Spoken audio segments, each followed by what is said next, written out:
What is up, guys? Garrett Crawford here, back at it again with another EDH deck tech of Muldrotha the Gravetide. Basically about a week ago, me and my friends decided to start our own Commander League amongst ourselves that we were going to do at least once a month. Our first time doing it, I got third place. Not too bad. My brother somehow thinks he took first place. I'll show you the deck he played. And then first place will also get a deck profile as well as second. So, tons of deck techs on the way, guys, so just be patient. I know we've had a long break from the channel. We are going to get back at it again. So, let's check out this deck tech that I played of Muldrotha the Gravetide.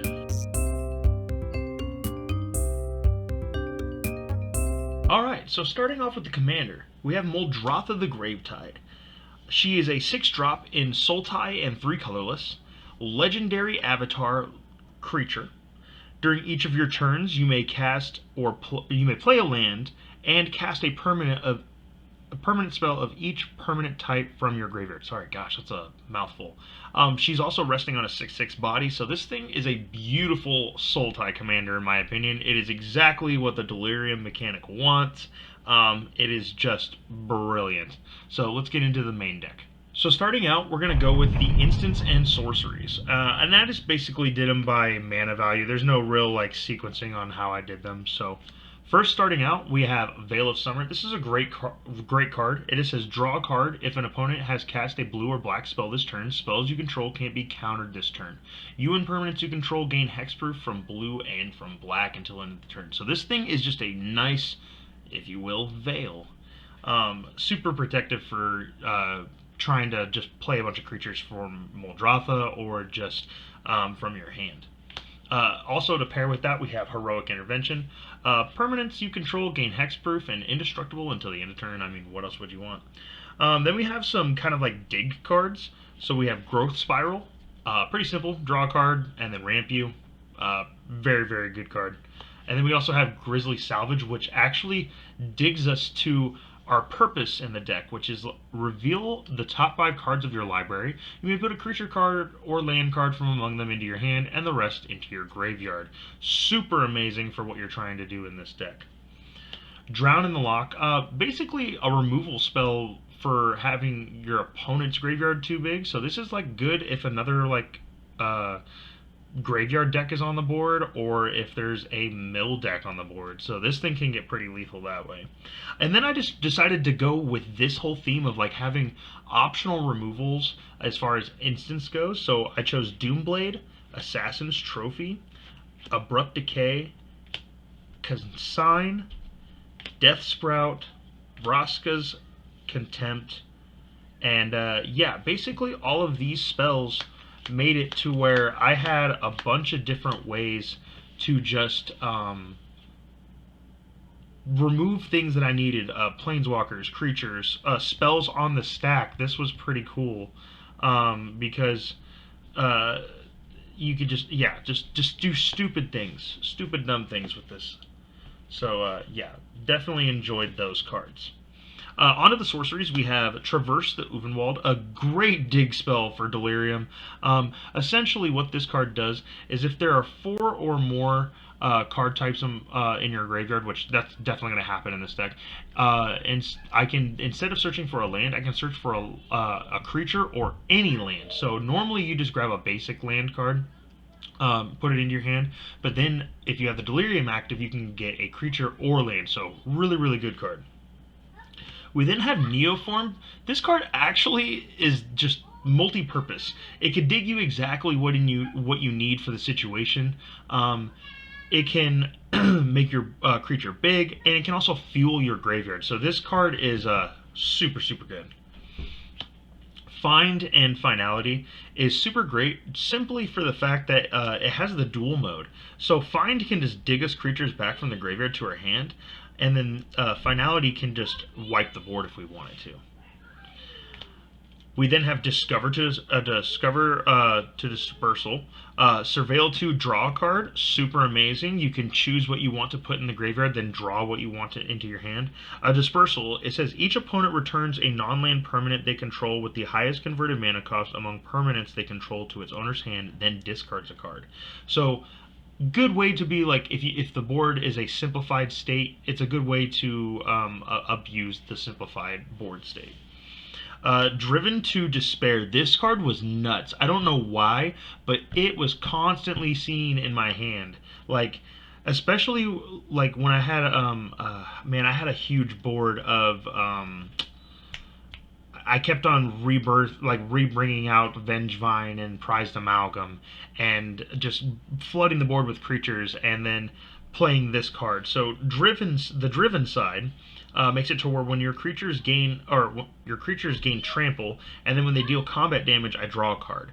The aftermath, and you can play these in the same turn, gives all of my creatures menace, and then if they deal combat damage to that player discards that many cards. So this card was broken against people. Unmarked Grave, just throw whatever you want into the graveyard. Eldritch Evolution is like a beefed up form of Neoform, so we had to play that. Cultivate for some ramp. Spring to Mind is a dual mode, just search for land, grab or draw 2 cards.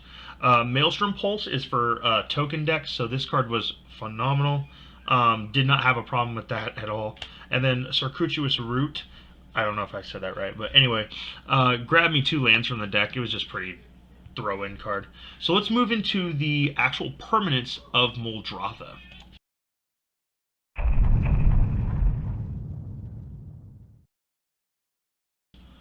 So I like to think that I have a small utility package in the non-creatures that I chose to play.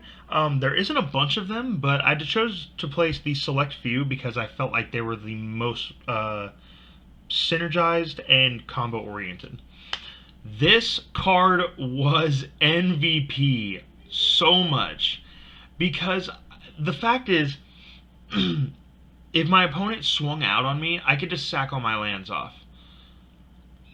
Now, it doesn't seem okay, but in certain game states, if I have Muldrotha on board, or maybe I'm just completely tapped out, I might want to use this in order to save my life and then alpha swing on my opponent and basically win the game. So Zurian Orb definitely came up. The fact that it's a 0 cost is also amazing as well. We have Sol Ring. Sculpting Steel. This was pretty techy, I thought. It could basically just enter in as a copy of any artifact on the battlefield. So you could like double up on Sol Rings, which I thought was a pretty cheeky little idea, or double up on Free Hexian Altars, which doesn't really matter too much, I guess, but you could do it if you wanted to. The last artifact we had is the Great Henge. Now, this card was bonkers. If you have this card out on the field and start casting creatures from graveyard, it's just going to keep drawing you cards off the top of your deck, and then things basically just get out of control because you're gaining 2 life every time you tap for this thing, and on top of that, your creatures are getting +1/+1 counters when they enter, and that's just A-okay. So then we'll move on to the enchantments. We have Colossal Majesty. Basically just more draw power for the deck. I felt like that was the one thing that I needed. Like, you want to mill, but you also want to be able to draw certain things to be able to cast and double up on things that you don't have in your graveyard. Journey to Eternity never came up. I never got to use this card, but I feel like it would be super crazy because of the flip. So basically when it comes in, it equips to something. When the creature dies, I flip this card and then return it back, and essentially I can just tap the 5 on this and return target creature card from your graveyard to the battlefield, or just add 1 color of any mana. So I thought that was super good because it was just a land that was able to just recur things for me if I didn't have Muldrotha, or like say I wanted to let Muldrotha go to the graveyard, I could use this to I don't know. I thought it was a super good tech idea. It never came up. Doesn't mean it's not good, but I'm going to keep trying it. The Trickster's God Heist. This card is probably the most hilarious card that I play in this deck, just because it messes with my opponent's boards. Like, I can, say somebody's fizzling out and they're not able to really draw out their deck or do their plays, I could give, the big opponent on the board all these little creatures and give the lesser opponent, all these big creatures. So I thought it was pretty good. The Mending of Dominaria, I thought this was a cool way to reshuffle my deck back in if I ever was about to deck out. And then on top of that, it mills 2 and gives me a land. I thought that was amazing. This card actually was pretty clutch in the last round because I was playing against a Death and Taxes deck, and it had like I can't remember the card, but it had a card where basically I couldn't interact with my graveyard. I couldn't recur things, so I basically can't use Muldrotha. And then in the same game, I got there was a Beamtown Bullies deck, and they went Inverter of Truth and did that to me, and I held on to this so that way I could keep refueling what graveyard I did, or what deck and graveyard I did have, so it was pretty good. And then the last last three cards for this permanent package are Tamiyo, Collector of Tales. Great mill card, great way to just keep my stuff from being sacrificed, cards from being discarded, super amazing. Nissa is an amazing way to ramp, blows up the board, makes everything huge, gives me elementals if I wish, and this card, Liliana Death's Majesty, literally just wombo combos with Muldrotha all day. You cast Muldrotha, you cast Liliana from grave, and then you use her -3 and bring something else back from the graveyard and just keep recurring ETB triggers. So, let's get on to the creature package! So, starting out with the Soul 1-drop, we have Stitcher Supplier. Mill 3, if it dies, mill 3. Amazing. We have Satyr Wayfiner, mill 4, and then put a land into your hand. Super good. Scrapheap Scrounger, another good card to recur. Also causes some of my creatures to recur with it, so great way to keep recurring that, keep making it happen. Murderous Rider is low-key actually a good way for this deck to never deck out, because you could keep casting the Murderous Rider, and I mean, it's got lifelink, so you can, I mean, kind of slowly tick life away. If it dies, it goes back to the bottom of the deck, so good stuff. Prized Amalgam, so this is a good card that combos well with the Scrapheap Scrounger, because you can cast this out during your opponent's end phase, and then this will also trigger, and yeah, amazing. Same with Euro. Euro is a good way to make this thing happen. Euro in itself makes this deck insane. You can honestly, I mean, you couldn't get away with just playing like a Muldrotha deck with him as the commander, because obviously you're missing black. But yeah, no. This card's bananas in this deck. It's really just disgusting. We have Egon, God of Death. I like using this card actually for the artifact side.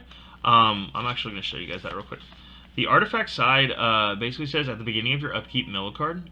Super amazing. You could stack that with like other upkeep triggers that happen. So like you can make it to where like you could look at the top of your deck somehow and mill exactly what you want to mill, and then you could actually throw some creatures to exile that you don't necessarily need to recur back or aren't going to be helpful in the situation, and use it for drawing cards. And then, you know, Egon's just a big 6/6 Death Touch creature, so I mean that's also super good as well. We then have Leyline Prowler. I thought it was just a good mana dork, and then, I mean, Death Touch, Lifelink 2/3, can tap for mana on turn 3. I mean, say less, say less. Tomebound Lich, another great 3-drop, Death Touch, Lifelink. Whenever it enters the battlefield, or deals combat, I can draw a card and then discard a card. Thrashing Brontodon is a good way to get artifacts and enchantments off the board cheaply, and it can keep being recurred with Muldrotha. Vengevine is another good card to go in tandem with the Scrapheap Scrounger play and the Prized Amalgam. So whenever I cast a spell, if it's a second creature spell you cast this turn, you may return Vengevine from your graveyard to the battlefield.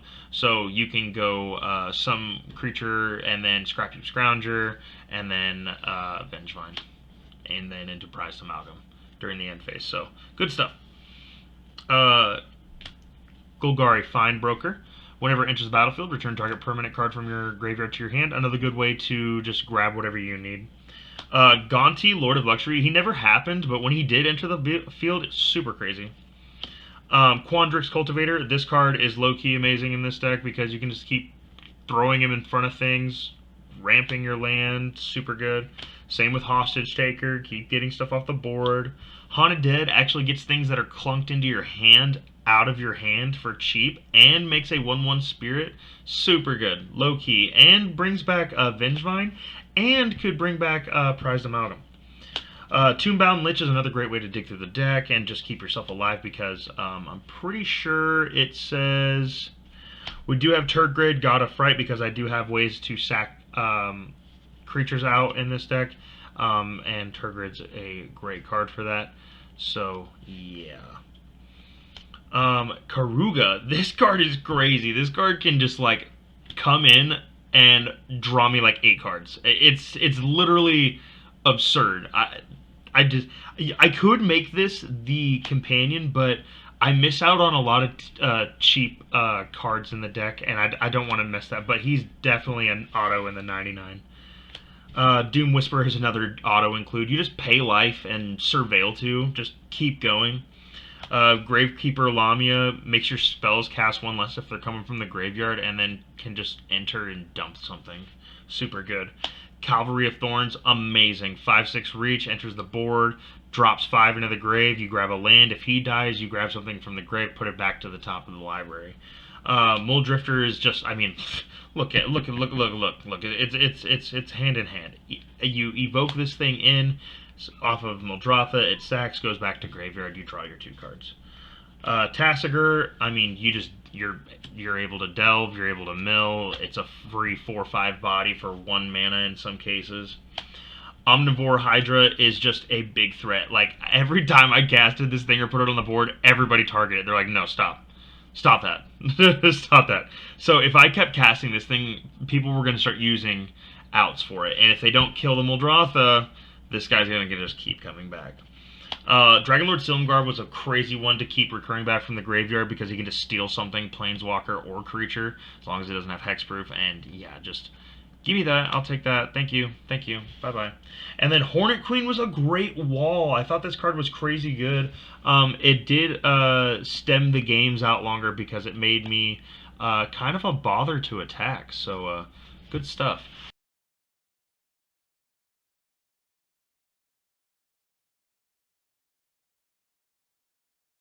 Well, guys, I hope you enjoyed that video. Don't forget to go down to the TikTok and follow us over there. We do Pokemon Lives. Sometimes we'll play Magic on there. We do some podcasts on there. And then go ahead and jump in the Discord down below and say hi. Later, guys. Take it easy.